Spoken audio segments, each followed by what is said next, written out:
Ons het ons reeks deur die boek Lukas so 'n bietjie gepos vir 'n tyd.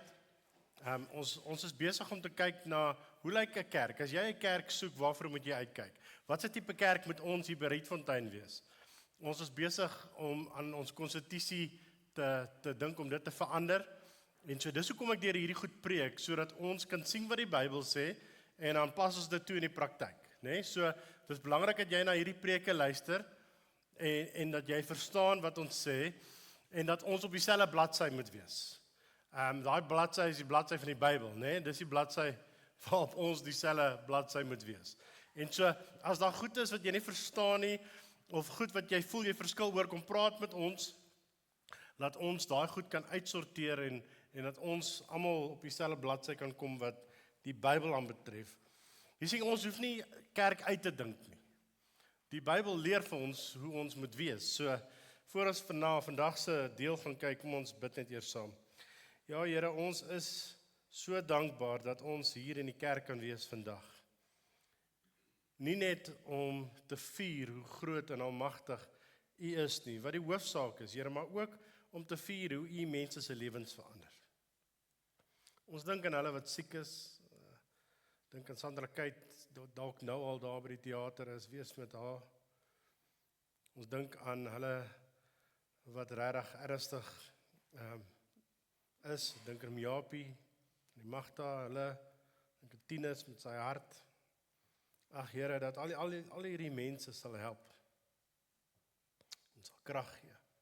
Vir hulle wat maar net siek is, Here, met verkoue of griep of wat ook al, dat hulle ook U genade en hulp sal beleef. Maar vir ons wat vandag hier is, Here, dat ons die Gees van God sal hoor en dat ons regtig dankbaar sal wees in ons harte, dat ons die woord van die lewende God kan hoor en ook kan glo. So help ons het U baie, baie nodig. Sonder U kan ons niks doen nie. Amen. So, ons soek 'n kerk, jy soek 'n kerk, ons moet 'n kerk wees, waar wedergeboorte geglo en verkondig word. Wedergeboorte. Toe ek jonk was op skool, wat net nou die dag was, was weergeboorte nie 'n groot ding nie. Né? Is dit nou 'n groot ding? Nee, is nog nooit 'n groot ding nie. Mense hou nie daarvan om van weergeboorte te praat nie, en dis hierdie vreemde konsep. Nou natuurlik dink ek in meeste kerklike tradisies en ons as Suid-Afrikaners is daar twee valshede wat ek dink mense lei na die verderf. Die eerste is dat jou kerk jou gaan red. Ek is jammer om vir jou te sê, as jy Sondag na ons toe kom elke week vir die res van jou lewe en jy kom net Sondag kerk toe en dis dit gaan jou nie red nie. Daar's nie 'n versie in die Bybel wat sê dat hulle wat die koninkryk van God gaan sien is die wat Sondag kerk toe kom nie. Gaan jou nie red nie. Dit gaan jou nie red dat jy 'n goeie mens is nie. Dat jy goeie goed doen nie. Dit gaan jou nie red nie. Dis 'n valsheid. Die tweede valsheid wat ek dink baie mense mee sukkel, is dat as jy 'n gebedjie gebid het iewers in jou lewe, kan jy maar leef soos jy wil. En dat daai gebedjie jou waarborg is. As jy eendag voor God staan en hy sê, hoekom moet ek jou in die hemel toelaat? Dan kan jy sê, maar toe ek in stande 2 was, wat is dit nou in graad? Graad 4. Toe ek in graad 4 was, het ek 'n gebedjie gebid saam met die sonneskool tannie. Of saam met my ma en pa, en ek het U in my hart ingenooi. En so nou kan ek in die hemel ingaan. Maar ek het my hele lewe geleef soos ek wil. Maar ek het 'n gebedjie gebid toe ek klein was, of in die hoërskool was. Die hel gaan geteel wees met mense wat geglo dat hulle die hemel sal sien, omdat hulle iets amazing gedoen het, nee? Of dat hulle 'n gebedjie gebid het, en nou kan hulle net rustig wees vir die res van jou lewe. Dis die wedergeboorte is so belangrik, en so kom ons kyk, wat is wedergeboorte? Johannes 3 is die bekende gedeelte waar Nikodemus en Jesus praat oor oor hoe jy gered kan word. En Jesus sê in vers 3 baie bekend vir hom, voorwaar ek sê vir jou, As iemand nie weergebore word nie, kan hy die koninkryk van God nie sien nie. Dis die 53 vertaling. So, as jy die koninkryk van God wil sien, moet jy weergebore word. So, hoekom moet jy weergebore word? Want Efesiërs leer vir ons is dood in ons sonde. So dan moet hierdie nuwe lewe kom. Jy sien, jy word nie as 'n Christen gebore nie. Jy word nie as 'n Christen. Kyk, jou ma en pa dien die Here en dis wonderlik, prys sy naam. Maak jou nie 'n Christen nie. Jy kan nie glo hoeveel mense ek mee praat, wat sê ek het in 'n Christenhuis groot geword. So ek's gecover. Nee. Jy word nie, jy groei nie net so in Christenskap in, jy word 'n Christen. By wedergeboorte. Want wedergeboorte is 'n bonatuurlike werk van die bonatuurlike God, wat ons harte kom vat en verander. Die Bybel sê, hierdie hart van klip maak hy 'n sagte hart, 'n hart van vlees. En hy gee vir ons 'n ander natuur, 'n nuwe natuur. So 'n redding werk so, geloof alleen. In wie? Jesus alleen. Deur wat? Genade alleen. Dis hoe ons gered word. Daar's geen ander pad na die koninkryk van God as deur Jesus nie, deur wedergeboorte nie. En ek gaan in hierdie preek kortliks vir julle probeer verduidelik. Joshua was baie bly op pad hiernatoe. By Oosgemeente was dit 'n kort preek en hy sê ek moet meer so preek. Maar dalk Joshua, gaan ek jou spyt net nou en dit baie lank preek maak. Maar ek wil vir jou verduidelik die belangrikste ding wat met jou op hierdie aarde kan gebeur. Is nie wat 'n job jy kry, of watter man jy kry, of watter vrou jy kry, of enigiets anders wat jy kry nie. Die belangrikste ding, al wat op die ou einde van die dag gaan saak maak, is jy weergebore. So ek wil vir julle verduidelik uit die skrif uit, wat is wedergeboorte? En julle het al klaar so 'n bietjie, het ons al klaar 'n bietjie daar gepraat, né? Jy sien, die geloof in Jesus lei na bekering. En dit is daai omkeer in die wegdraai van sonde. 'n Verandering in jou lewe. Van die manier hoe ek voor geloof in Jesus gelewe het, na 'n lewe wat toegewyd aan hom is. 'n Wegdraai van sonde, né? Ons haat die goed wat God haat, ons is lief vir die goed wat God voor lief is. Dis wat wedergeboorte, die effek van wedergeboorte. Die Heilige Gees kom en oortuig ons van sonde, geregtigheid en oordeel. En die Heilige Gees kom wys vir jou, ek is in die moeilikheid. Ek is in die moeilikheid. As ek nou moet doodgaan, en ek staan voor die Heilige God, is ek in die moeilikheid. En jy weet dit, as dit jy is. En dan verander hy jou hart, en jy glo in. En dis hierdie wonderlike ding. Hierdie wonderwerk wat plaasvind, waar mense se ewigheid verander word. In 1 Tessalonisense 1 lees ek hierdie week die mooi versie, waar Paulus sê, die mens vertel self hoe julle ons ontvang het, en luister dan nou, en hoe julle van die afgode tot God bekeer het, en nou die lewende en ware God dien. Sien, dis wat beteken hier, wedergeboorte vind plaas in ons, God kom red ons. En dan wat gebeur is, jy draai jou rug op al daai afgode, daai sonde, die goed wat vir jou belangrik is. En jy loop 'n nuwe pad, en daai pad is 'n pad waar jy agter Jesus aanloop, jy volg hom nou. Nie meer jou eie begeertes nie. Dis wat eintlik gebeur, en dis mooi dat hy sê, selfs die mense daar buite, as ek so nou en dan hoes, ek het 'n hoes, en dit is aansteeklik. So, die voorste ouens, julle is baie braaf. Maar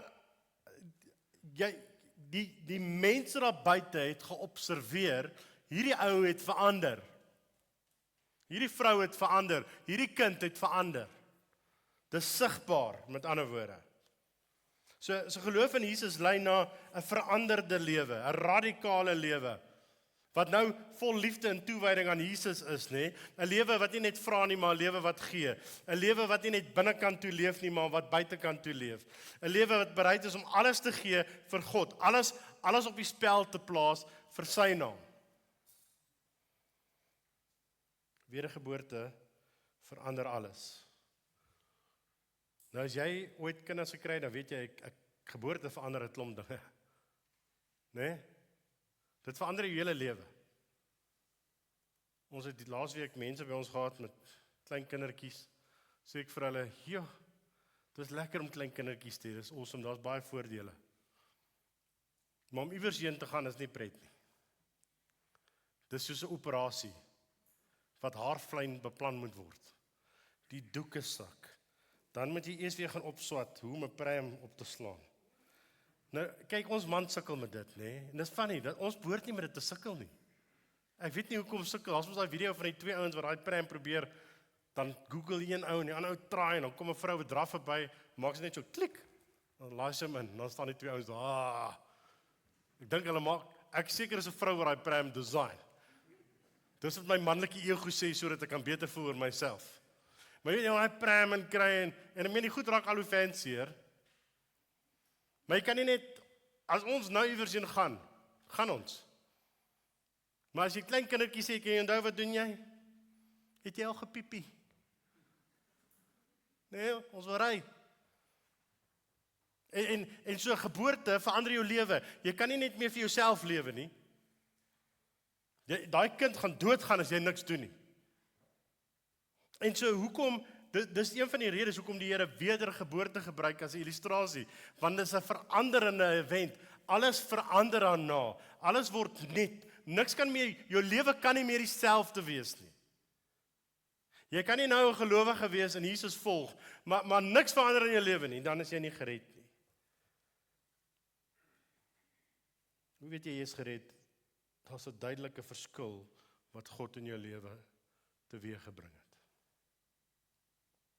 Nou ek love hierdie, ek wonder of meeste van ons het die van ons mans veral dalk 'n paar vrouens ook, het die idee om enige ou kar te vat, en die ding te fix. To pump my ride. Ken jy daai storie? Dis net ek. Manne, julle moet asseblief beweeg jou kop as jy saam met my stem. Die idee om daar in jou garage, soos te skuur en die engine, ek kan niks van daai goed doen nie. As jy my naby 'n kar vra vir Johan. Ek het nou net my brieke gedoen, dit was 'n disaster. Maar so ek hou van die idee van dit, Jy maak hierdie kar oor en ek like daai shows waar hulle kry daai kar wat daar in 'n bos gestaan het, hulle sleep hom maar deur die takke uit. Die ding is geroes en stikkend en dan begin hulle nou skoonmaak en skuur en dan aan die einde dan wys hulle die foto van hoe die kar gelyk het. En dis soos boef. En dan wys hulle die foto van hoe die kar nou lyk en jy soos, dis magnificent. Jy sien, dis wat God in ons kom doen by wedergeboorte. Nou jy mag dalk vir my sê, Lukie, maar dis nie waar nie, want ek is nie so, ek voel maar nog steeds, ek is geroes. Jy moet reg verstaan, by wedergeboorte, aanvaar God, die Vader, die werk van Jesus aan die kruis in jou plek. Die volmaakte werk van Jesus, word joune. So, jy is onmiddellik, daai kar is spiegeries. Maar heiligmaking vind plaas. So, die praktiese deel van jou lewe, die manier hoe jy elke dag meer soos Jesus praat, meer soos Jesus leef, dit vat tyd. Elke dag is God besig om ons meer en meer te verander. Maar jy kan nie dieselfde bly nie. Jy mag nie dieselfde bly nie. Jy moet verander. Ek is nie die man wat ek behoort te wees nie. Maar ek is ook nie die man wat ek was nie. Jy ook daai ding in jou hart? Daai amper tension in jou hart? Jy weet, jy is nog nie wat jy moet wees nie. Maar prys die Here, jy is ook nie wat jy was nie. En dis die genade van God. En so, dis hoekom Paulus in 2 Korintiërs 13 vers 5 sê hy, stel julleself op die proef en ondersoek julleself om of julle in die geloof lewe. Hierdie week is ek daar by die dokter. Jy weet ons wat doen hulle nou met jou? Check jou bloeddruk eers. En ek wil met hom praat as hy doen, maar ek respekteer hom maar, want hy kan dalk nou nie hoor nie. En dan wat doen hulle? Wat van julle kinders? Wat moet julle kinders nog doen by die dokter? Ek sê nog steeds, ek weet nie of ons moet nie. voel net soos, dis dalk helpful vir jou. En dan, my favorite deel is hulle jy so klop. Op jou maag, hierso, daar, Okay, dis weird, maar kom ons doen dit.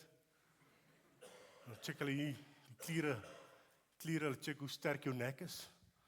Nee, dus, weet jy, as jy 2 uit 10, as jy 8 uit 10, het jy in die skram gesak op skool, hulle wil voel, hoe sterk is jou nek. En afhangend van hoe siek jy is, check hulle in jou ore. Dit maak my altyd nervous, want ons mag nie meer ons ore was nie.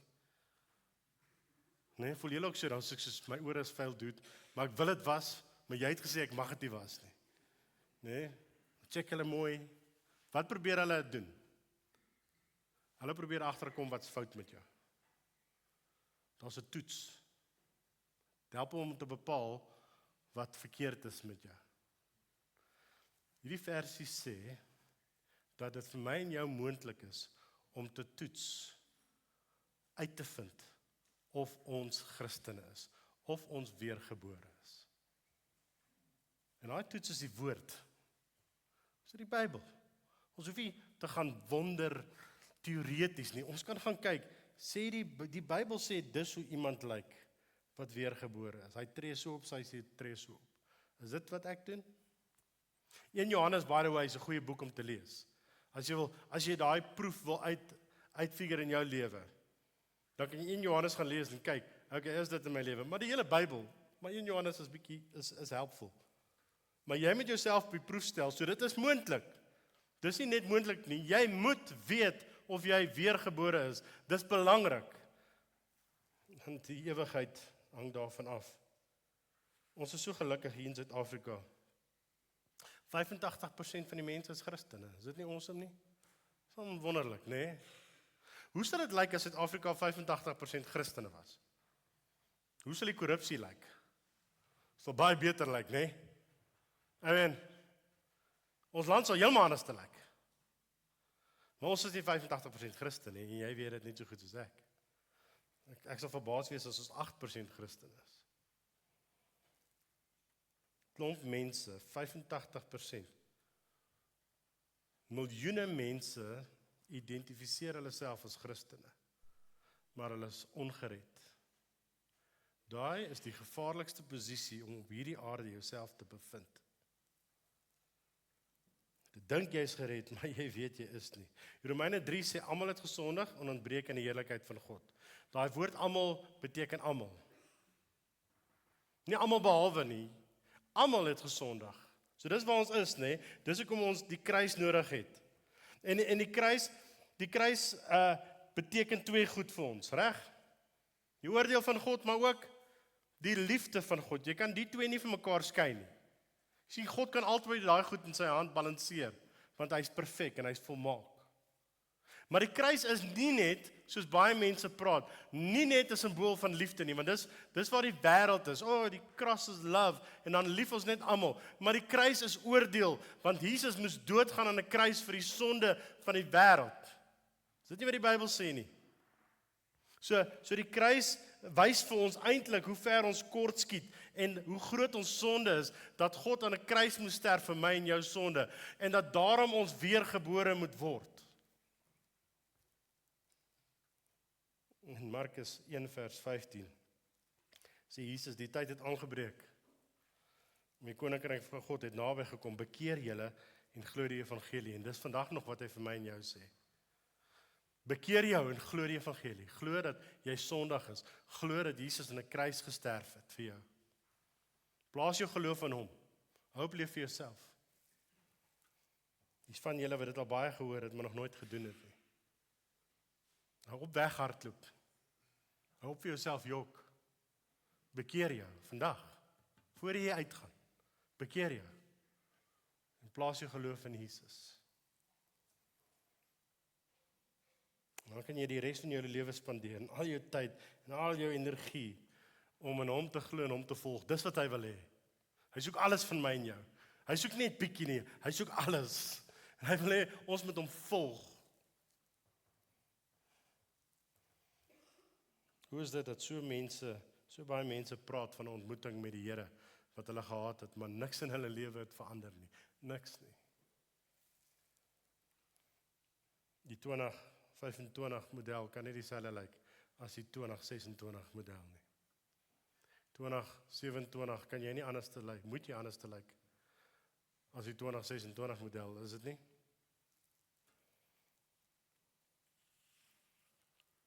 Matteus 7 vers 20 sê Jesus, so sal julle hulle dan aan hulle vrugte ken. Jy sien, dis hoe dit werk.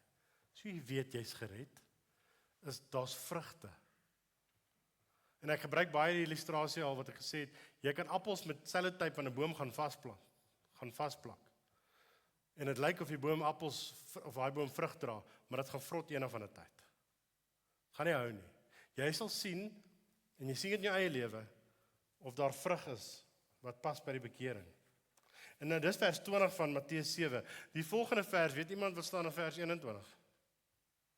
Nie almal wat sê Here, Here, sal die koninkryk van God ingaan nie. Die koninkryk van die hemel ingaan nie. So in ander woorde, daar was hierdie vals leraars wat Jesus waarsku. Hy sê check uit vir hulle, en hoe gaan julle weet hulle is vals? Julle gaan kyk na hulle lewe. En jy gaan sien, hoe lewe hulle? Is daar die vrug wat by die bekering pas? Is daar vrug van wedergeboorte? So, het hulle vyande lief? Sê hulle jammer? Is hy lief vir sy vrou? Is sy onderdanig aan haar man? Is daai kind gehoorsaam aan haar ouers? En so kan ons deur 'n lys gaan van vrug wat daar in ons lewens is. Maar daar's een gedeelte in die Bybel wat ons nogal baie help met vrug. Die vrug van die Gees. So die vrug van Lukie nie. Is dit so? Die vrug wat Lukie moet maak. So as jy Christen is, dan moet ek nou seker goed probeer doen, sodat ek kan bewys ek's 'n Christen. Nee, die vrug is nie die objek nie, dis die resultaat van wedergeboorte. Want die Heilige Gees, onthou julle, kom woon in ons. En wat hy doen, hy veroorsaak dat ek wil aan God gehoorsaam wees, en hy gee my die krag om aan God gehoorsaam te wees. Is dit nie great nuus nie? So ek hoef nie vrugte te produce uit, ek weet nie waar uit nie. Hy is die een wat my help om, dis sy vrug, omdat hy in my werk. Maar sy woord, saam met sy Gees, is wat die vrug produce. En as daar niks vrug in jou lewe is nie, is jy nie 'n Christen nie. En as daar min vrug in jou lewe is dit, jy moet gehoorsaam wees aan dit wat God vir ons in sy woord gee. Nie almal sal die koninkryk van God sien nie.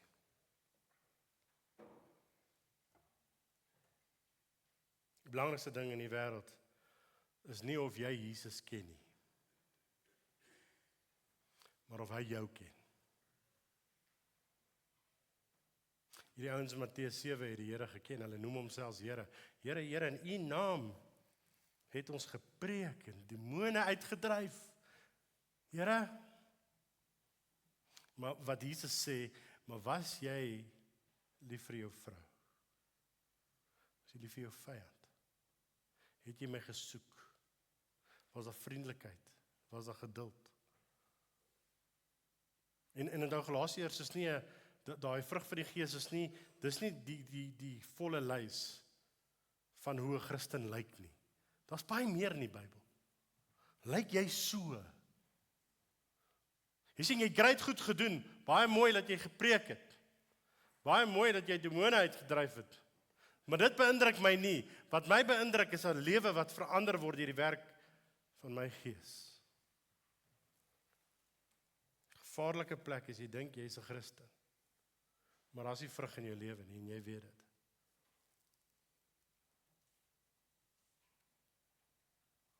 Waarop bou jy jou lewe?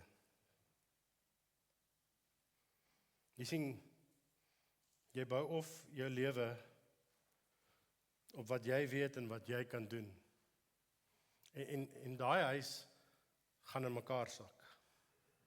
En die uiteinde van daai lewe is die hel. En dis nie pappa maak vir baba bang met goggas nie, né? Toe Joshua klein was, ek weet nie of ek hierdie nou mag vertel nie, maar ek sla aan dit. was hy baie bang vir 'n bees. Hy was baie klein, ons by slaghuis waar daar beeste is, en die bees moe klip hard skielik. En daai kind skrik vir hom amper dood. Maar dit het goed gewerk, want as hy nou wil slaap nie, dan maak ek net moe. Dan slaap hy mannetjie, né? Hy is so cute.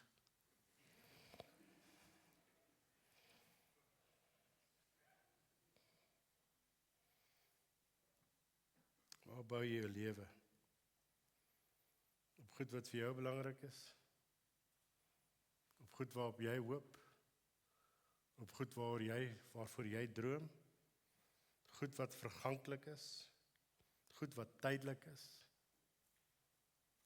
Dinge wat hierdie wêreld bied? Sien, as jy jou lewe bou op al hierdie ander goeders en nie op Jesus nie, dan eindig dit so Salomo vir ons geleer het met hopeloosheid. En jy's miserable. En jy weet, iets is nie reg nie.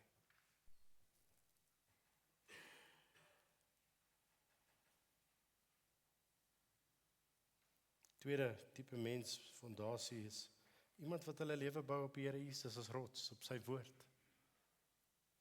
En hoe dit werk, nee, is soos, jy sukkel met iets in jou lewe. Dink gou vir my aan 3 goed, daar waar jy sit.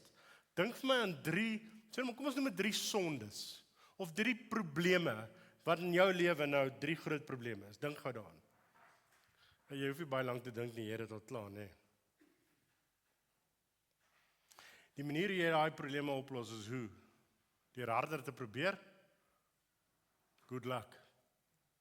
Die manier hoe jy dit oplos is, jy gaan na die woord toe en jy soek wat die Bybel daaroor sê. En jy lees dit en jy glo dit en jy doen dit. En jy doen dit oor en jy doen dit nie omdat dit lekker voel nie, jy doen dit nie omdat jy dink dis 'n goeie idee nie, jy doen dit omdat dit God is en jy smeek die Here om jou te help om dit reg te kry. En as jy faal, dan probeer jy weer. As jy dit nie reg kry môre nie, maar jy het vandag reg gekry, dan probeer jy weer sodat jy oor môre dit weer reg kry. Maar jy hou nie op om dit te doen wat die Bybel sê nie. Dis hoe jy uit daai gemors uitkom.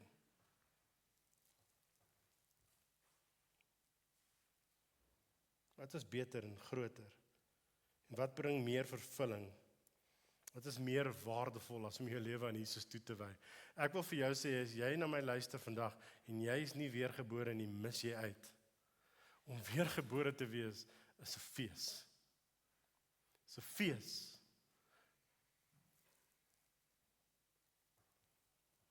Dalk wag jy vir mense om jou te red.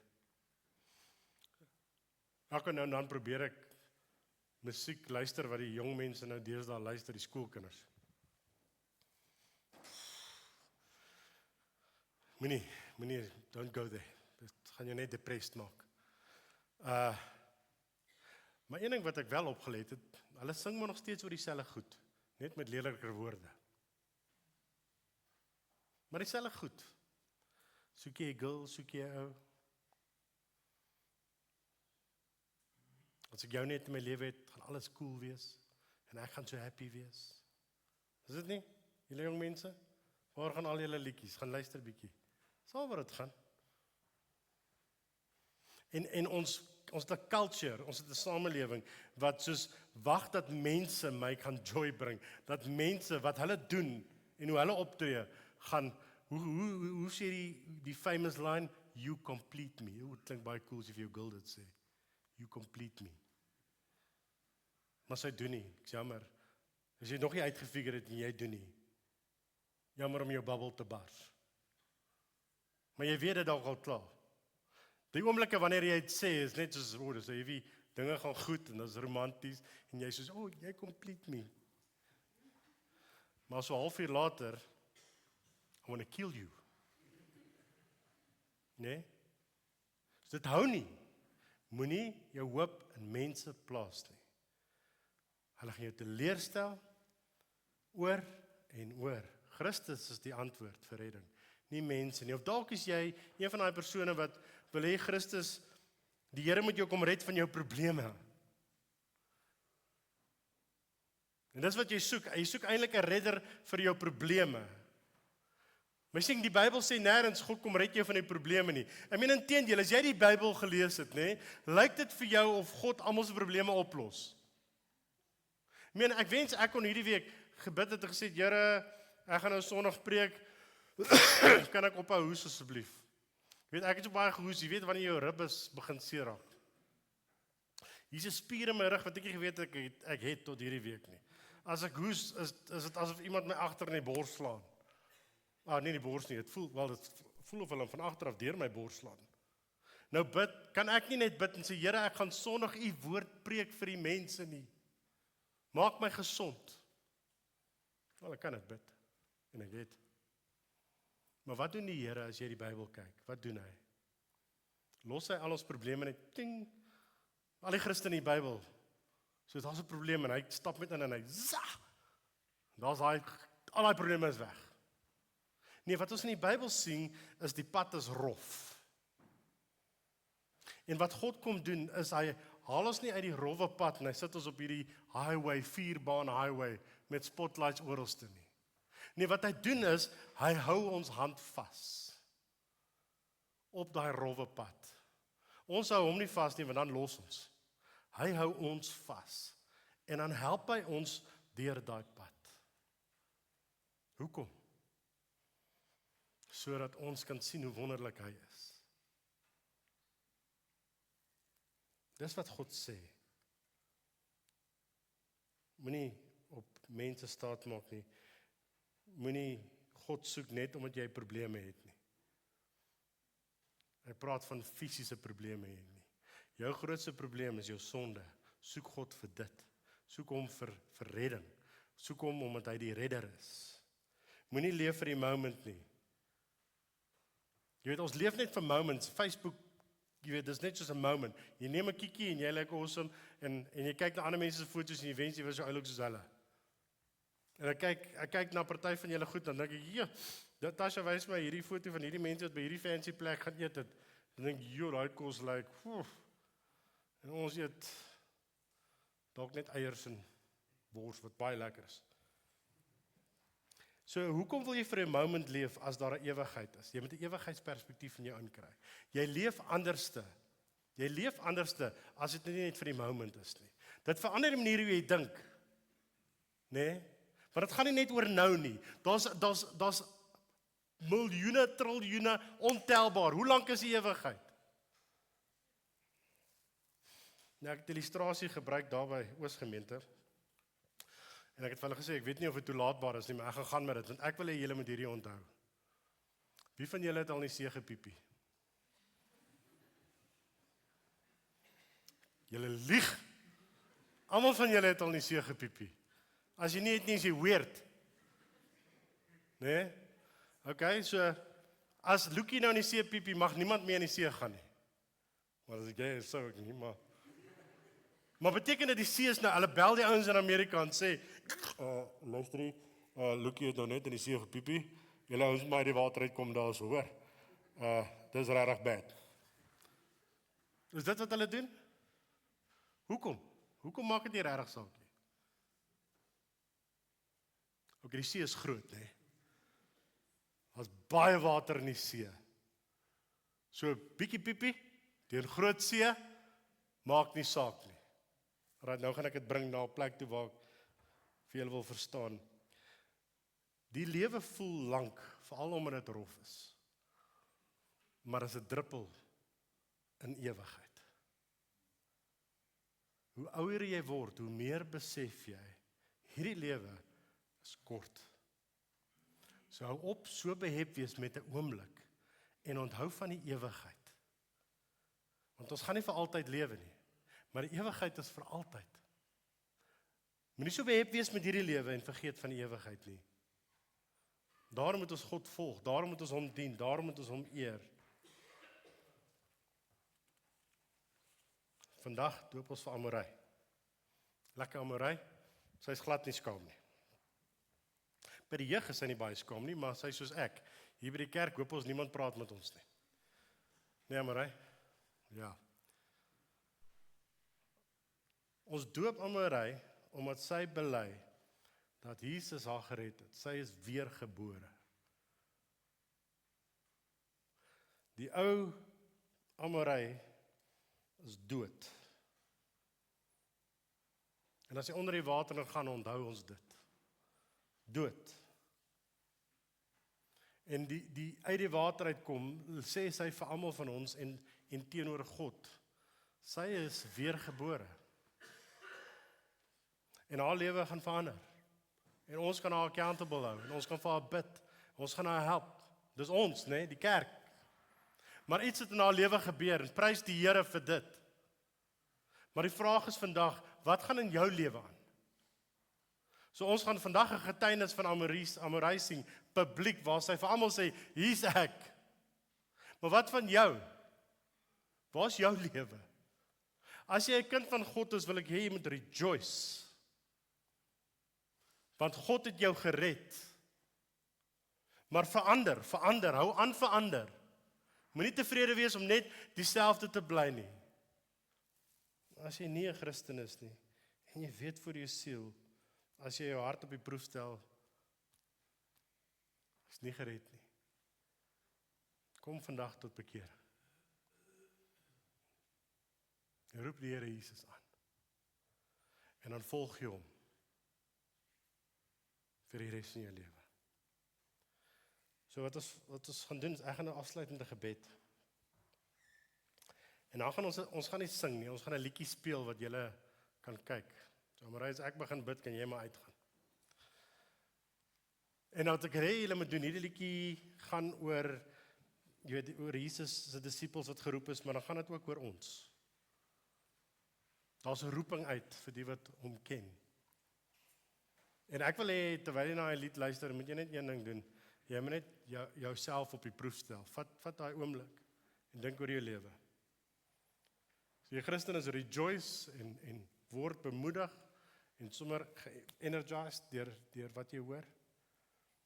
As jy nie gelowig is nie, vat hierdie oomblikke om te bid. En as jy jou lewe vandag met die Here wil regmaak en jy is nie seker hoe nie, dan sal jy na die diens net vir ons agterbly in Mario. So julle net so 'n bietjie terughang na die diens. Kom praat met een van hierdie, of praat met iemand wat jy weet dat 'n Christen is, as jy nie met hulle wil praat nie. Maar moenie uitgaan. Net dieselfde as jy ingekom het nie. OK, kom ek bid vir ons. Here, dankie vir wedergeboorte. Dankie dat dit u genade is. U grootheid, u goedheid en die krag van die Heilige Gees wat harte wat vol sonde is, kom skoon was. Kom nuut maak. Kom verander. Sodat ons lewens kan lei wat eer aan u naam bring. Here, wat 'n wonderwerk is dit nie. Ons dankie dat u mense red. Ons bid dat u vandag mense sal red. Nie net in hierdie kerk nie, maar oralste waar u woord en gees en waarheid verkondig word. Mense gered sal word. Bid vir ons familielede en ons vriende wat u nie ken nie. Red hulle, Here, asseblief. Gebruik vir ons met wysheid, maar red hulle. Vir ons bure, vir ons stadsgenote, red hulle. Vir ons landsgenote, red hulle, Here. Asseblief. Tot eer van u naam bid ons dit. Amen.